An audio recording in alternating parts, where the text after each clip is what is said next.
ആലിമോൻ ball എറിയും, നീ പിടിക്കണം.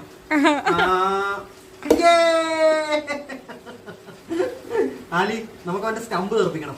അവന്റെ കുറ്റി തെറിപ്പിക്കണം. നമുക്ക് ബോൾ അറിയാം. ആലി മോനെ, നമ്മുടെ അവന്റെ സ്റ്റമ്പ് തെറിപ്പിക്കണം. മോനെ ഏത് മോനെ? ബാറ്റ്സ്മാൻ. ഓക്കെ, ബാറ്റ് ചെയ്തോളൂ. ബാറ്റ് വായി വെക്കാനല്ല, ബാറ്റ് ചെയ്തോളൂ. ഈ ആലിമോനെ നമുക്ക് അവന്റെ സ്റ്റമ്പ് തെറിപ്പിക്കണം. ആലി, നിനക്കൊക്കെ എന്താണ് ഇവിടെ ക്രിക്കറ്റ് കളി ഒരു താല്പര്യമില്ലാതെ കിടന്നുറങ്ങുന്നു? ചിറങ്ങി കിടക്കുന്നത് ഇവളാണോ? ചിറുങ്ങിയല്ല, ചിറുങ്ങി.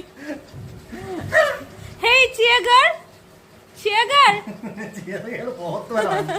എല്ലാ സാധനങ്ങളൊക്കെ തിന്ന് മത്തടിച്ച് കിടക്കുന്നത്. എന്തൊക്കെയോ വലിച്ചു വരെ തിന്നതാ.